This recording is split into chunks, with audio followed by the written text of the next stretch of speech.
Recapitular o que aconteceu nos últimos 35 ou 40 anos na política do Rio de Janeiro ajuda a entender como descemos ao inferno. Para que o vídeo não reste quilométrico, vou me ater aos governadores.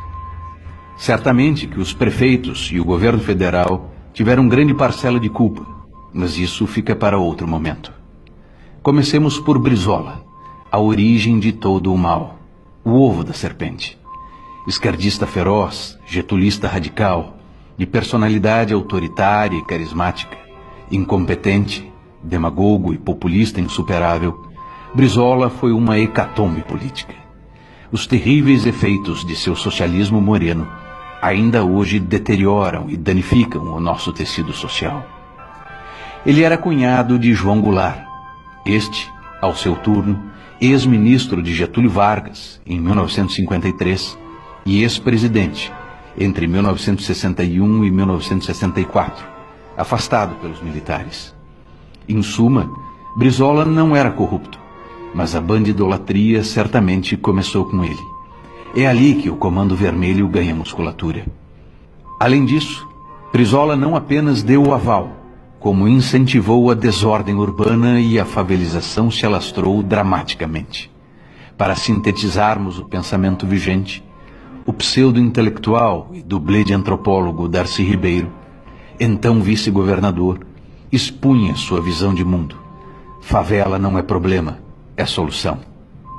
Ali foi o ponto de inflexão, pois a partir de Brizola o Rio de Janeiro nunca mais se recuperou. A metástase populista que necrosou a política fluminense teve continuidade.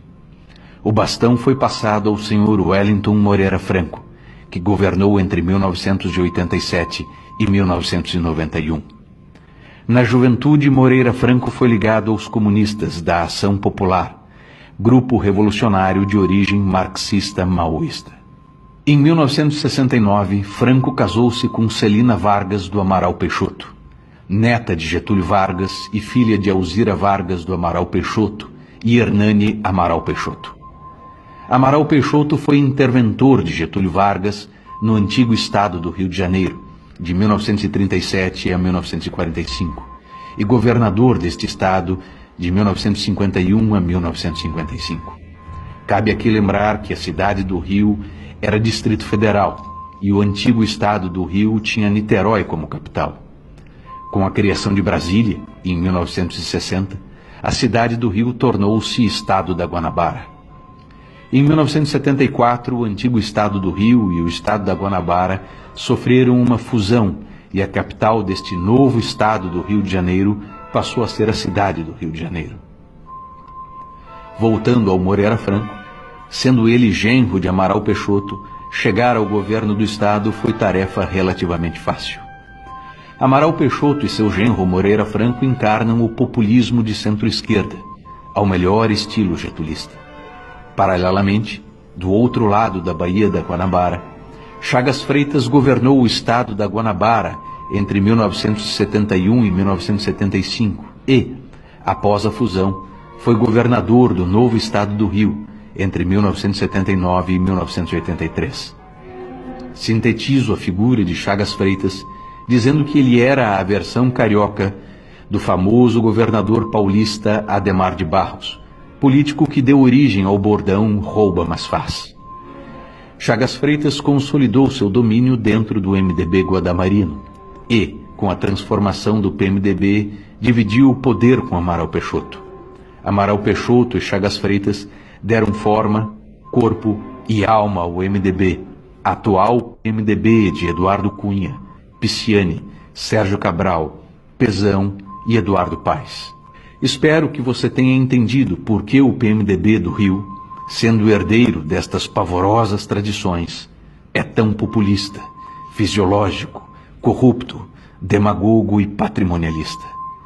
Mais recentemente, Moreira Franco foi representante do PMDB na coordenação da campanha de Dilma Rousseff à presidência da República, ocupando, posteriormente, o cargo de ministro do governo do PT. Agora, Moreira Franco é braço direito de Michel Temer e acho que isto é autoexplicativo. Dando prosseguimento, temos o advogado Marcelo Alencar. Esquerdista desde os tempos de Getúlio Vargas, Alencar foi fiel escudeiro de Brizola, lhe sucedendo no segundo mandato. Aos mais jovens é bom lembrar que Brizola governou por 2 mandatos alternados, sendo a sequência de governos como Brizola, Moreira Franco, Brizola e Marcelo Alencar. Por óbvio, Alencar implantou, com algumas poucas variantes, o conhecido receituário centro-esquerda em sua gestão à frente do Palácio da Guanabara. Nessa trajetória, após Alencar, são inesquecíveis os nomes de Antony Garotinho e Rosinha Mateus, ambos casados entre si e ambos governadores em sequência. O casal Garotinho é oriundo do interior do estado e seu estilo de fazer política resulta da influência, por um lado, de Amaral Peixoto e, por outro, de Brizola. Como nota final, o casal Garotinho mistura, sem qualquer pudor, política e fé evangélica. Entremeando o governo de ambos, temos o PT no comando do Estado. Benedita da Silva, com seu indefectível slogan Mulher, Negra e Favelada, nos dá o tom de sua cosmovisão política. Militante histórica do petismo e dos movimentos raciais, por ser vice de Garotinho, assume quando este se lança à presidência da República em 2002. Posso sintetizar dizendo que ela foi a mulher errada, no lugar errado, na hora errada. Trata-se de pessoa de modesta inteligência e reduzida capacidade de entender relações de causa e efeito. Depois disso, não restava quase nada do Rio de Janeiro. Foi neste contexto que as portas se abriram para o saqueador Sérgio Cabral Filho e sua trupe desce o tiro de misericórdia.